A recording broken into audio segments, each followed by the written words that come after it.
नमस्कार दोस्तों, राजश्री एजुकेशन में आपका हार्दिक स्वागत है। दोस्तों आज मैं आपको पढ़ाने जा रहा हूं कि स्टेट्समैन्स में राजनीतिक विचार क्या दिया प्लेटो ने। ठीक है, प्लेटो की एक बुक है स्टेट्समैन्स, प्लेटो की बुक स्टेट्समैन्स में राजनीतिक विचार क्या है उसके बारे में चर्चा करते हैं मेरे दोस्तों। कि अब प्लेटो ने स्टेटमेंट्स लिखा, लेकिन सबसे पहले बात करते हैं कि स्टेटमेंट्स क्यों लिखी उसने।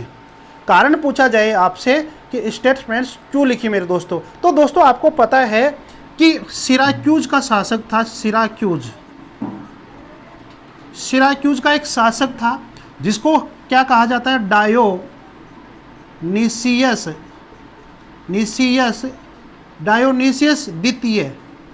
डायोनिसियस द्वितीय जो सिराक्यूज जो राज्य था उसका जो राजा था डायोनिसियस द्वितीय। तो डायोनिसियस द्वितीय के दरबार में जाता है। उसके दरबार में वह क्यों गया? क्योंकि वह एक मित्र के कहने पर वह सीसली नामक स्थान पे जाता है। सीसली नामक स्थान पर अपने मित्र से मिलने के लिए गया। तो उसका मित्र कौन था? मित्र था मेरे दोस्तों डियोन। ठीक है मेरे दोस्तों, डियोन उसके मित्र का नाम था डियोन। ठीक है, इसको दियोन के नाम से भी जानते हैं, ऐसे भी लिखा आता है कई किताबों के अंदर। ठीक है, तो दियोन और डियोन एक ही मेरे दोस्तों। तो डियोन के अपने मित्र दियोन के कहने पर सिसली नामक स्थान पे गया था। और सिसली क्या था? सिसली में उसका मित्र रहता दियोन। तो प्लेटो कहाँ से गया? एथेंस से। कहाँ से गया? एथेंस से गया। एथेंस क्या था? प्लेटो का जन्म स्थान था। ठीक है, तो एथेंस से सिसली में गया। सिसली कहाँ था? सिराक्यूज राज्य में था। सिसली कहाँ पे था? सिराक्यूज राज्य में था। तब उसके मित्र दियोन ने कहा कि चल आज तेरे को इस राज्य अर्थात सिराक्यूज के राजा से तेरे की मुलाकात करवा रहा हूँ मेरे दोस्तों। तो उसने मुलाकात की मेरे दोस्तों। तब वह प्लेटो डायोनिसियस द्वितीय को क्या बनाना चाहा? आदर्श राजा बनाने की कोशिश की थी। क्या बनाने की कोशिश की थी? आदर्श राजा बनाने की कोशिश की थी। क्योंकि उसने जो कल्पना की थी ना, आदर्श राज्य की कल्पना की थी। ठीक है, आदर्श राज्य की कल्पना की थी और आदर्श राज्य में एक आदर्श राजा होना चाहिए। तब उसने कल्पना की मेरे दोस्तों कि एक आदर्श राज्य के अंदर आदर्श क्या होगा? राजा होगा। तो आदर्श राजा बनाने के लिए उसने क्या किया? डायोनिसियस द्वितीय को अर्थात सिराक्यूज के शासक डायोनिसियस द्वितीय को राजा मतलब उसको शिक्षा देने की कोशिश की कि ये जो राजा है डायोनिसियस द्वितीय, ये कहीं ना कहीं क्या है कि आदर्श राजा बन सके। तो उसको शिक्षा दी, लेकिन वो फेल हो जाता है। और फेल होने के बाद में पुनः वापिस अपने एथेंस में आ जाता है। लेकिन एक बार तारंतम जो राज्य था उसके तारंतम राज्य का जो राजा था उसके कहने पर उसको वापिस वहाँ पर जाने का मौका मिला। कहाँ पर? सिराक्यूज के अंदर। तो वो मेरे दोस्तों वापिस जाता है। वो जाता है 361 ईसा पूर्व के अंदर। ईसा पूर्व के अंदर एक बार फिर से कहाँ जाता है? सिराक्यूज में जाता है। फिर दोबारा से उसको सिराक्यूज के शासक डायोनिसियस द्वितीय से उसकी भेंट हुई थी। तो मेरे दोस्तों मैं ये क्यों बता रहा था कि वह एक आदर्श राजा बनाना चाह रहा था अपने आदर्शवादी विचारों से वह आदर्श राजा बनाना चाह रहा था, लेकिन वह राजा को आदर्शवादी नहीं बना सका। वो फेल हो जाता है, असफल हो जाता है। तब उसने चिंतन किया कि मैंने जो कल्पना की थी आदर्श राज्य की और आदर्श राजा की, वो फेल क्यों हो रही है? यहाँ पर ये राजा मेरी शिक्षा ग्रहण क्यों नहीं कर रहा है? मेरे सिद्धांतों के अकॉर्डिंग ये काम क्यों नहीं कर रहा है? ठीक है मेरे दोस्तों, तब उसने कल्पना की कि जो मैं आदर्शवादी विचार दे रहा हूँ ये कहीं ना कहीं क्या है? गलत है। आदर्शवादी विचारों में तो ये था कि जो राजा बनेगा राजा क्या हो गया? आदर्श होगा राजा। जो राजा होगा वह अपने विवेक के अकॉर्डिंग काम करेगा। क्या करेगा? विवेक के अकॉर्डिंग काम करेगा। ठीक है मेरे दोस्तों, लेकिन आगे वो यहाँ पर जब डायोनिसियस द्वितीय को जब शिक्षा दी तब उसने सोचा कि लोग विवेक के अकॉर्डिंग काम करेंगे, ये तो उसका आइडियोलॉजी है, उसका आदर्शवाद था। लेकिन जब वो शिक्षा देने में असफल हो जाता है तो कहीं ना कहीं उसने ये सोचा कि इस आदर्शवादी विचार से या विवेक से काम चलने वाली बात नहीं है, कुछ कानून नियम बनने चाहिए मेरे दोस्तों। क्या होने चाहिए? कानून। तो राजा, पहले वो ये कहता था अपने विचारों के अंदर कि एक आदर्श राजा है वो विवेक के द्वारा कानून नियम बना सकता है, अर्थात वो विवेक जैसा कहेगा, विवेक के बाद जैसे सोचेगा वैसा उसका कानून नियम बन जाएगा। कोई लिखित नहीं था। उसके बाद में उसने विचार किया कि आदर्श राजा कोई हो ही नहीं सकता, आदर्श राजा कोई इस धरती के अंदर हो ही नहीं सकता, क्योंकि मैंने एक बनाने की कोशिश की थी वो भी नहीं बन पाया। तब उसने कहा कि विवेक से राजा काम तो करेगा, लेकिन विवेक के साथ में क्या करेगा? लिखित कानून अपने पास रखेगा। कौन से व्यक्तियों को क्या सजा दी जाएगी, ठीक है, किस प्रकार से कानून बनाए जाएंगे, एक तरह से एक संविधान लिखा जाएगा मेरे दोस्तों।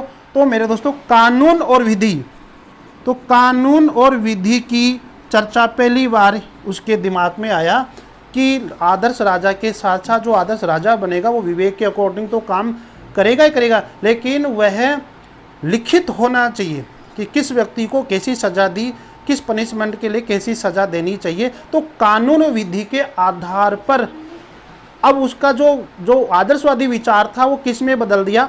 आदर्शवाद यथार्थ में बदल गया। मतलब यथार्थ में उसके कानून नियम बदल गए, उसका जो राजा था अब यथार्थ में बदल गया। अर्थात हम ये कह सकते हैं कि जो प्लेटो ने जो आदर्शवादी विचार दिया वो विचार अब यथार्थ आदर्शवादी विचार में बदल गया। अर्थात जो राजा बनेगा वो विवेक के अकॉर्डिंग तो काम करेगा, साथ में लिखित कानून नियम विधि के अकॉर्डिंग काम करेगा।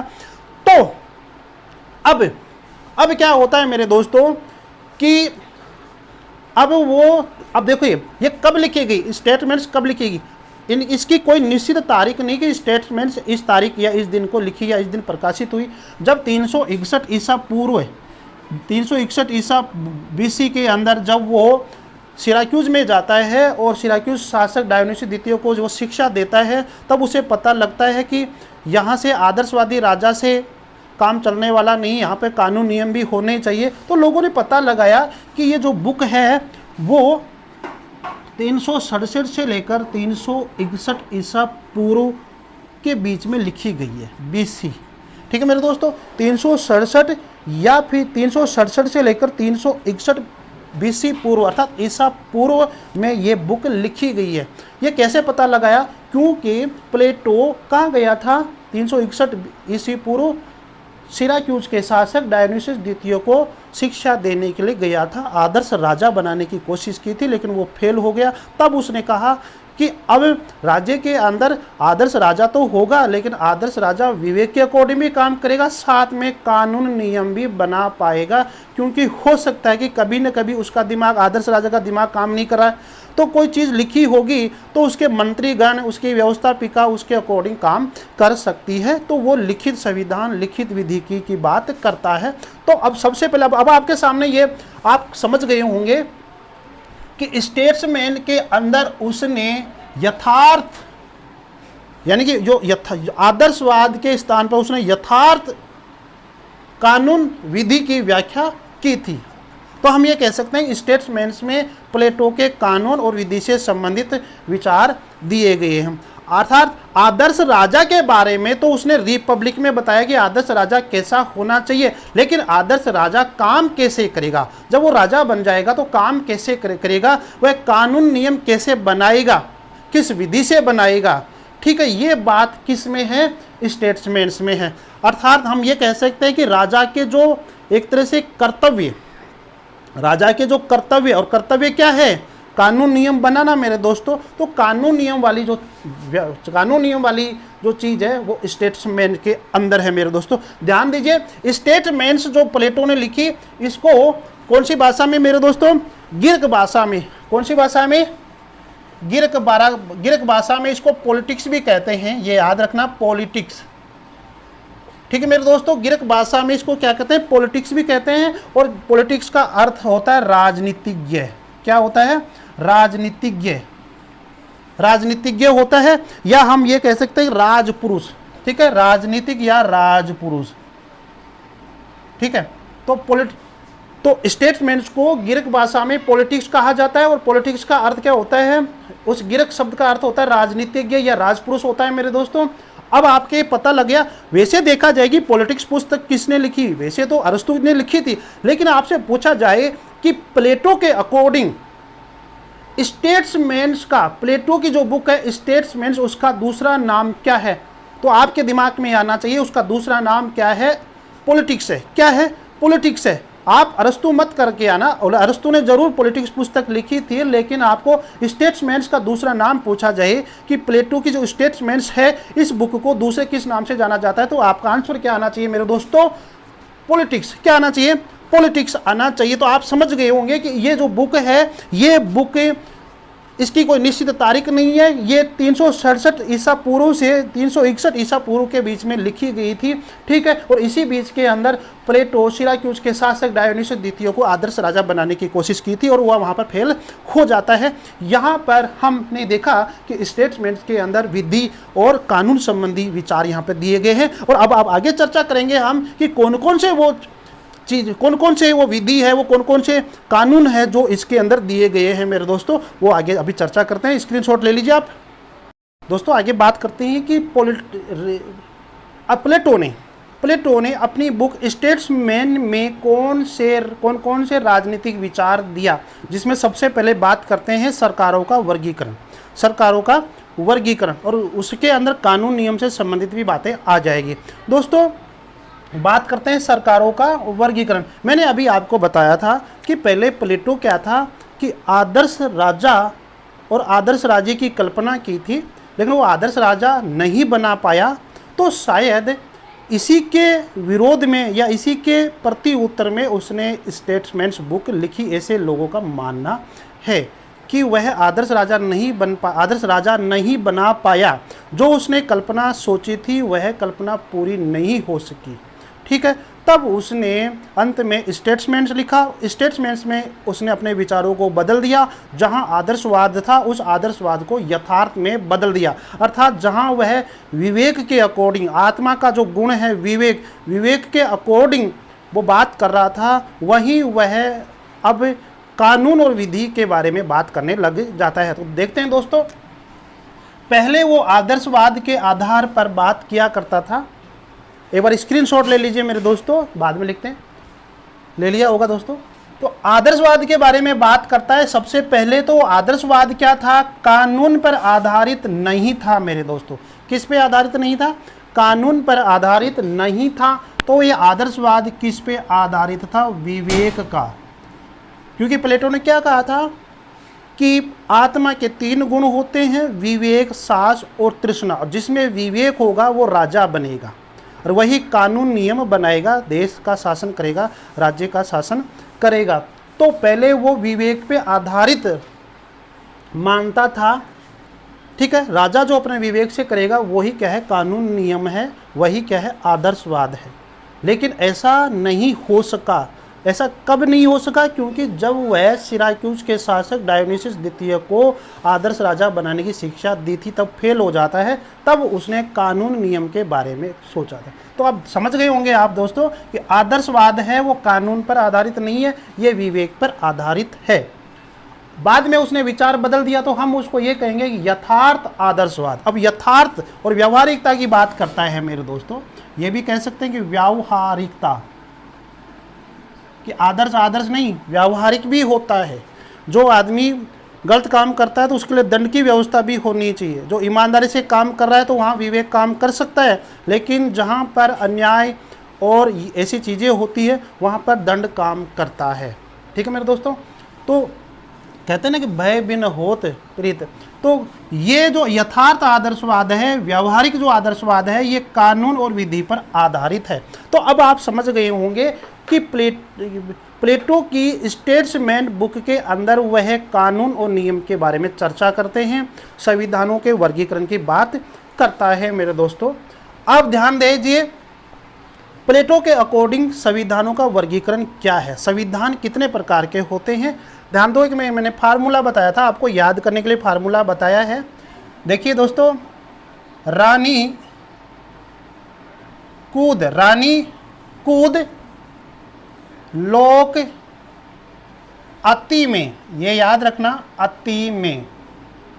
ठीक है मेरे दोस्तों, छोटा सा फार्मूला है, रानी कूद अति में, ये एक आप फार्मूला याद रखना, एक सूत्र याद रखना, ताकि इन संविधानों का आप याद कर सके, अपने मेमोरी में, अपने दिमाग में याद रख सको मेरे दोस्तों, हमेशा के लिए याद हो जाएंगे। एक बार दोबारा तैयार कर लीजिए, दोबारा बोल रहा हूं मैं, रानी कूद लोक अति में, रानी कूद लोक अति में। अब देखिए मेरे दोस्तों कि उसने इन संविधानों का वर्गीकरण क्यों किया, क्योंकि वह ये चाह रहा था कि कानून के अकॉर्डिंग संविधान कौन कौन से हैं और बिना कानून वाले संविधान कौन कौन से हैं। अर्थात पहले वो आदर्श राजा की कल्पना की थी, तो आदर्श राजा विवेक पे काम कर रहा था, तो वो बिना कानून के सरकार हो गई, और जब कानून के बारे में उसने चर्चा की तो वो कानून वाले हो गए, अर्थात यथार्थवाद जो आदर्शवाद था वो कानून वाला हो गया मेरे दोस्तों। तो वह कानून और बिना कानून के आधार पर संविधानों का वर्गीकरण करता है, और उसमें यह कहता है संख्या के आधार पर भी। ठीक है मेरे दोस्तों, तो याद रखना कि एक व्यक्ति का शासन होता है, उसको अपन राजतंत्र कहेंगे। यदि वह राजतंत्र अच्छा है, यानी कानून के आधार पर है, तो वो क्या कहेगा, वो यदि वह कानून के आधार पर है मेरे दोस्तों, तो वो जो दोस्तों देखो, ये वाले जो मैं बात कर रहा हूं, ये वाले इधर वाले, ये राजतंत्र, कुलीन तंत्र, लोकतंत्र, इनको वह क्या मानता है, कानून के आधार पर, कानून के आधार पर उसने संविधानों का वर्गीकरण, ये याद रखना, लिखना मेरा, ये जो कानून के आधार पर है, राजतंत्र है, कुलीन तंत्र, लोकतंत्र, ठीक है, ये उसके आदर्शवाद के आधार पर आधारित है। अब बाद में उसने विचार बदल दिया, यथार्थ आदर्शवाद दिया, तो उसने कहा यह तो कानून के आधार पे है, ठीक है, तो उससे पहले उसका आदर्शवाद था जो विवेक पे आधारित था, वो ये था, यानी कि हम ये कह सकते हैं कि ये कानून पर आधारित नहीं है, ये कानून पर आधारित नहीं है, ये वाले, ठीक है, नीचे वाले, ठीक। वो ये कहता है कि जो कानून पर आधारित है वह संविधान अच्छा है, और जो कानून पे आधारित नहीं है वह संविधान क्या है, गलत है, वो व्यावहारिक नहीं है, उससे भला नहीं हो सकता है। तो आप समझ गए होंगे कि वह कानूनों की, सरकारों की जो व्याख्या करता है वो कानून और बिना कानून वाले बात के बारे में बात करता है मेरे दोस्तों।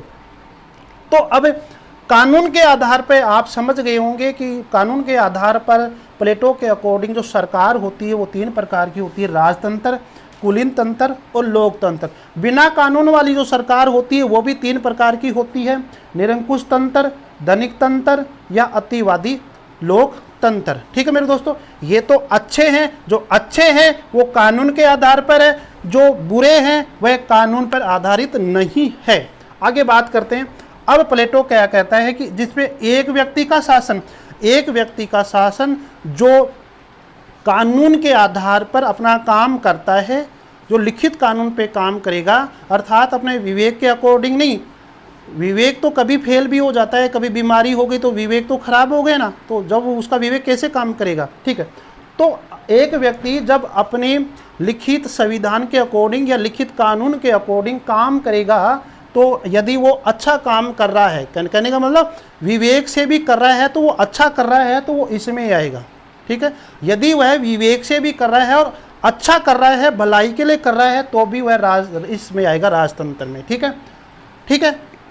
तो वो हो गए राजतंत्र। लेकिन कई व्यक्ति अपने स्वार्थ के लिए, राजतंत्र के अंदर भी स्वार्थ के लिए काम कर रहे हैं, अपने प्रॉफिट के लिए काम कर रहे हैं, ठीक है, जहाँ पर, और अपने विवेक यानी कि अपने विवेक के अकॉर्डिंग, यानी अपने प्रॉफिट के लिए, अपने लाभ के लिए वो काम कर रहे हैं, तो वो शासन कैसा कहलाएगा, निरंकुश शासन या फिर अत्याचारी शासन कहेंगे मेरे दोस्तों उसको, ठीक है।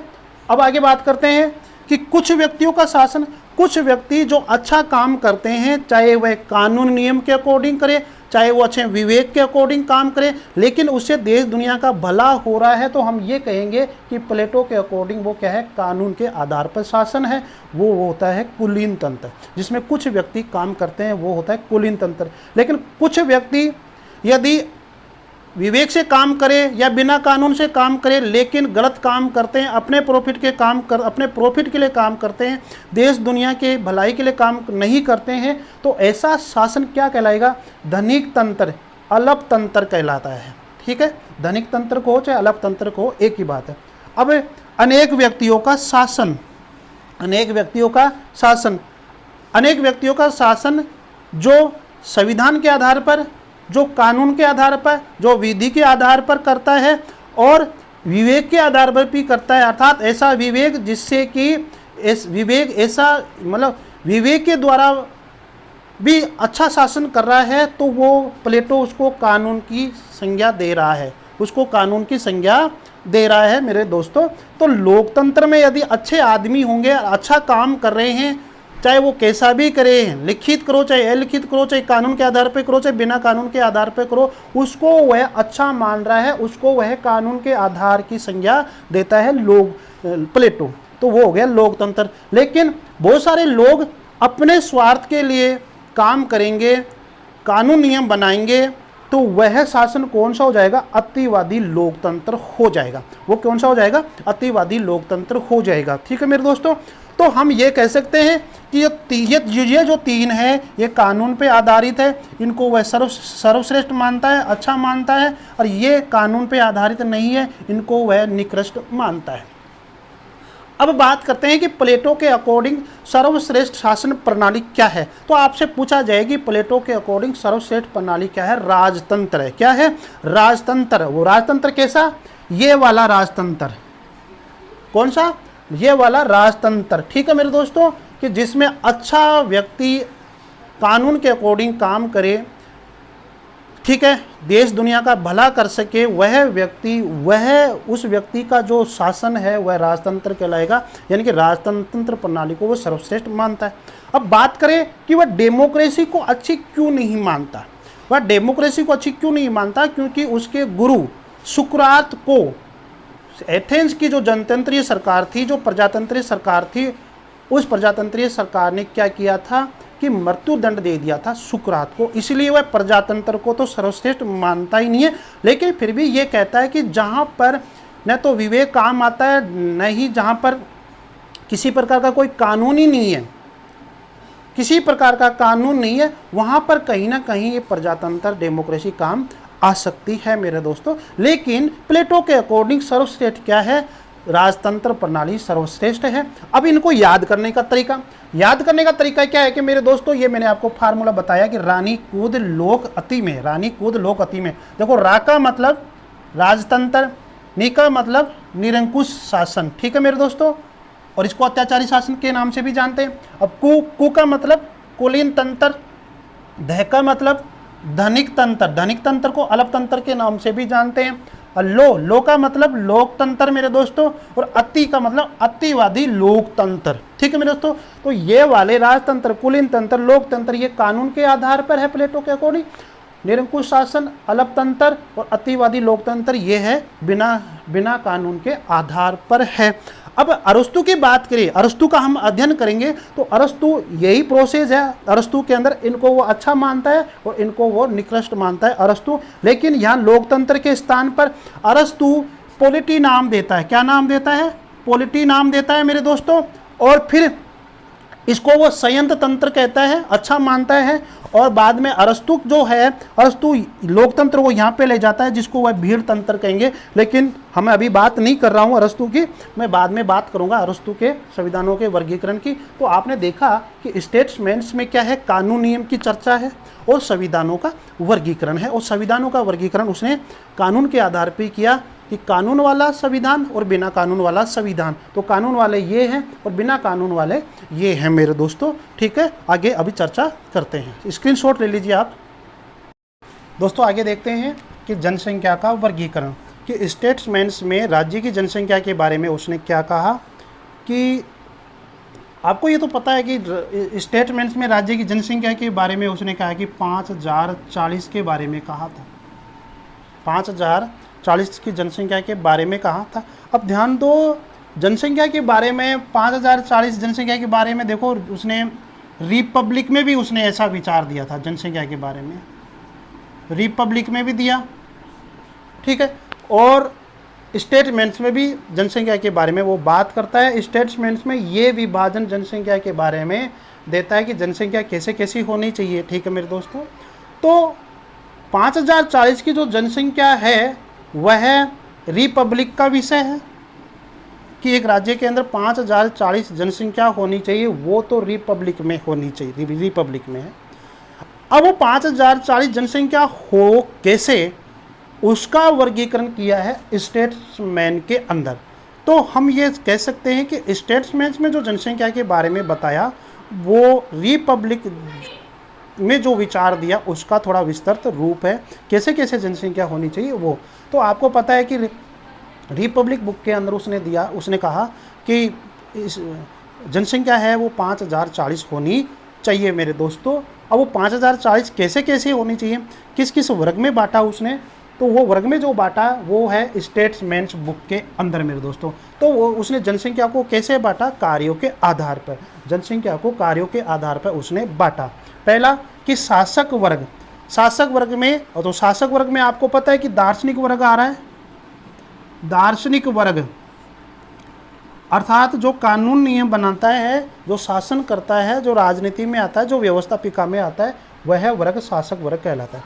प्रशासक वर्ग अर्थात जो कार्यपालिका में कार्य करता है, कार्यपालिका जो प्रशासन से संबंधित जो ज्ञान रखते हैं वो प्रशासक वर्ग में आता है। अब परीक्षक वर्ग का मतलब क्या है, परीक्षक का वर्ग मतलब जो परीक्षा लेता है, जो सही और गलत का फैसला करता है, जैसे कि न्यायाधीश, जैसे कि मेरे दोस्तों न्यायाधीश, जज। तो हमारे जो कोर्ट वगैरह हैं, हमारे जो न्यायपालिका जो व्यवस्था है, न्यायपालिका व्यवस्था, और न्यायपालिका में जो जजेज है, जो न्यायाधीश है, जो वकील है, तो कार्य न्यायपालिका से संबंधित जो व्यक्ति है वो परीक्षक वर्ग में आते हैं। अब तीसरा जो चौथा वर्ग जो वर्ग है मेरे दोस्तों, चौथे वर्ग में उन व्यक्तियों को शामिल किया है जो इन तीनों के अंदर शामिल नहीं है, जैसे कि पुरोहित, शिल्पी और किसान, अर्थात उत्पादक वर्ग, जिसको अपन ये कह सकते हैं उत्पादक वर्ग, उत्पादक वर्ग इसमें शामिल नहीं है। तो उत्पादक वर्ग जैसे कि शिल्पी है, पुरोहित है, किसान है, ये सब उत्पादक वर्ग है। तो उत्पादक वर्ग के लिए उसे चौथी कैटेगरी बनाई है। तो इसलिए अब तो हम ये कह सकते हैं कि प्लेटो ने जनसंख्या को कार्यों के आधार पर 4 भागों में बांटा मेरे दोस्तों, शासक वर्ग में, प्रशासक वर्ग में, परीक्षक वर्ग में, और जो इनमें शामिल नहीं है जिसको अपन उत्पादक वर्ग कहेंगे मेरे दोस्तों। तो ये आप देखिए, उसके जनसंख्या से संबंधित विचार रिपब्लिक में भी है और स्टेट्समैन में भी है मेरे दोस्तों। रिपब्लिक बुक में उसने जनसंख्या के बारे में कहा था कि राज्य की जनसंख्या 5040 होनी चाहिए, और स्टेट्समैन में जनसंख्या का विभाजन किया। आगे देखते हैं दोस्तों, स्क्रीनशॉट ले लीजिए। तो आगे से देखते हैं कि लोकतंत्र पे विचार, लोकतंत्र पे क्या विचार दिया। 2 बुक है प्लेटो की, रिपब्लिक और दूसरी कौन सी है, स्टेट्समैन। ध्यान दो, रिपब्लिक पहले लिखता है, स्टेटमेंट्स बाद में लिखता है, ये तो आपको पता ही है मेरे दोस्तों। सुकरात की मृत्यु होती है, उसको प्राण दंड दिया जाता है, एथेंस की सरकार ने उसको प्राण दंड दिया। क्यों? क्योंकि उसकी आलोचना कर दी थी उस सरकार की, क्योंकि सुकरात जो था बड़ा तर्क वितर्क एक ज्ञानी व्यक्ति था। तो उसने अपने तर्क वितर्क ज्ञान के द्वारा ये कहा कि जो एथेंस में जो जनतंत्रीय सरकार है वह गलत है, उसकी आलोचना कर दी थी। तो एथेंस की जनतंत्रीय सरकार ने उसको प्राण दंड दे दिया था। और इसी घटना को देखकर आपको पता है कि 399 बीसी में 399 ईस्वी के अंदर सुकरात की मृत्यु हो जाती है, ठीक है। और इस घटना से प्रभावित होकर ही उसने रिपब्लिक बुक लिखी थी मेरे दोस्त। तो रिपब्लिक बुक के अंदर किसकी आलोचना करता है? क्योंकि जनतंत्र सरकार ने उसको प्राण मृत्युदंड दिया सुकरात को, तो वह जनतंत्र सरकार को, प्रजातंत्र को अच्छा मानेगा क्या? नहीं मानेगा। तो रिपब्लिक बुक के अंदर उसने क्या किया? प्रजातंत्र को निकृष्ट माना, निकृष्ट माना मेरे दोस्त, ठीक है। प्रजातंत्र को क्या माना? निकृष्ट माना। तो उसने फिर सर्वश्रेष्ठ किसको माना? तो सर्वश्रेष्ठ माना उसने राजतंत्र को। किसको माना मेरे दोस्तों? राजतंत्र को उसने सर्वश्रेष्ठ माना। लेकिन अब यहां पर उसके आदर्शवादी विचार थे। जब सिराक्यूज के शासक को उसने शिक्षा देने की कोशिश की तो उसके विचार बदल जाते हैं, ठीक है। और जब विचार बदल जाते हैं तो उसने स्टेट्समेंट्स लिखी, और स्टेट्समेंट्स में वो लिखता है कि जो प्रजातंत्र है, अब उसका बदलाव चेंज होता है कि कहीं ना कहीं जो प्रजातंत्र है वही क्या है? सर्वश्रेष्ठ है। वही क्या है? सर्वश्रेष्ठ है। जहां पर प्रजातंत्र है वही क्या है? जहां पर प्रजातंत्र है वही क्या है? सर्वश्रेष्ठ है। क्योंकि वो अब आधुनिकता की ओर बढ़ रहा है, उसके विचार यथार्थ में बदल रहे हैं, तब उसने कहीं ना कहीं प्रजातंत्र को सर्वश्रेष्ठ माना, ठीक है। तो यहाँ पर अब वो राजतंत्र को यहाँ पे क्या मानने लग गया? निकृष्ट। राजतंत्र को क्या मानने लग गया? कि यहाँ पर थोड़ा निकृष्ट मानने लग जाता है, लेकिन उतना नहीं माना, ठीक है मेरे दोस्तों। तो यहाँ पर हम ये कह सकते हैं कि प्लेटो के अकॉर्डिंग सर्वश्रेष्ठ शासन प्रणाली तो राजतंत्र ही है, ये याद रखिए मेरे दोस्तों। लेकिन उसके विचार बाद में बदल देता है, और बदलने के बाद में उसका जो झुकाव है वो प्रजातंत्र की ओर आता है मेरे दोस्तों, ठीक है। और इतिहास संबंधी विचार, प्लेटो ने इतिहास के बारे में भी कहा कि हमारे से पहले जनजीवन कैसा था, लोग पहाड़ों में रहते थे, झोंपड़ियों में रहते थे। तो एक तरह से उसने प्राचीन सभ्यता और संस्कृति के बारे में भी उसने यहाँ पर स्टेटमेंट्स के अंदर लिखा है मेरे दोस्तों। और बोरकर ने क्या कहा? ये एक पंक्ति याद रखना बोरकर ने, कि आदर्शवाद समाप्त होने में बहुत दूर है। बोरकर कह रहे हैं कि आदर्शवाद समाप्त नहीं होगा, क्योंकि वो प्लेटो के विचार कहीं ना कहीं पढ़ रहा है। तो प्लेटो के विचार, हालांकि उसमें उत्तरार्ध में विधि के शासन के बारे में बात की, कानून के शासन के बारे में बात की मेरे दोस्तों, और यथार्थ के बारे में बात की, लेकिन उसमें फिर भी क्या है कि आदर्शवाद था, ठीक है। तभी बोरकर क्या कह रहा है कि आदर्शवाद समाप्त होने में बहुत दूर है, समाप्त होने में बहुत दूर है, किंतु वास्तविक राजनीति के प्रति एक अधिक यथार्थवादी दृष्टिकोण के साथ इसका अस्तित्व है। यानी कि ये कहता है कि प्लेटो का आदर्शवाद उसके दिल दिमाग में, उसकी फिलोसफी से नहीं निकल सकता, लेकिन उसने जो यथार्थवादी चिंतन किया वो आज की राजनीति में कहीं ना कहीं क्या है? प्रासंगिक है। ये बात कहना चाहता है मेरे दोस्तों। तो ठीक है दोस्तों, तो दोस्तों आपने जाना पढ़ा कि जैसे कि रिपब्लिक के अंदर क्या था? किसी प्रकार की विधि का उल्लेख नहीं था, किसी प्रकार का दंड का उल्लेख नहीं था, किसी प्रकार के कानून का उल्लेख नहीं था रिपब्लिक बुक के अंदर। लेकिन जब उसने स्टेट्समेंट्स लिखी तो अपने विचारों को बदल देता है। वहाँ पर स्टेट्समेंट्स के अंदर उसने न्याय संबंधी विचार दिया, कानून संबंधी विचार दिया, विधि क्या होती है, वहाँ विधि, रिपब्लिक में जो अगर कोई विधि थी तो राजा जैसा कुछ कर रहा था विवेक के अकॉर्डिंग, वह कानून नियम था, लेकिन वह लिखित रूप में नहीं था कि यह विधि है। लेकिन स्टेट्समेंट्स के अंदर ये कहा था कि राजा दुर्लभ होता है, कभी कभी गलती कर सकता है, इसलिए कानून नियम पहले लिख दिए जाए और उन विधि कानूनों के अकॉर्डिंग राजा काम करे। तो कानून और विधि की व्याख्या, चर्चा स्टेट्समेंट्स में की गई है, ठीक है मेरे दोस्तों। और सरकारों का वर्गीकरण किया, और प्लेटो के विचारों में कहीं पर भी मतलब संप्रभुता शब्द का प्रयोग नहीं हुआ, ठीक है दोस्तों। न तो रिपब्लिक में है न स्टेट्समेंट के अंदर तो संप्रभुता शब्द का प्रयोग नहीं हुआ, ठीक है। राजा जो करता है वही सब कुछ है। बात करते हैं कि सरकारों का वर्गीकरण है, विधि शब्द की व्याख्या है, यहाँ पर कानून की व्याख्या है, इतिहास के बारे में है, लोकतंत्र के बारे में। रिपब्लिक के अंदर तो उसने लोकतंत्र की आलोचना कर दी मेरे दोस्तों, लेकिन राजा का राजतंत्र प्रणाली को उसने सर्वश्रेष्ठ माना।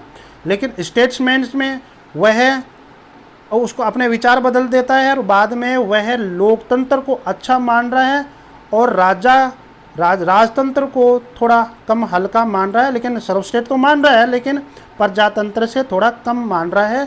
इसीलिए तो बोरकर कह रहा है कि उसका जो आदर्शवाद है वो कभी समाप्त होने से तो बहुत दूर है, लेकिन उसने यथार्थवादी जो विचार दिए वो आज भी क्या है, प्रासंगिक है। वो बात ये कहना चाह रहा है मेरे दोस्तों। तो आज इतना ही, ठीक है मेरे दोस्तों, आगे कल मिलेंगे।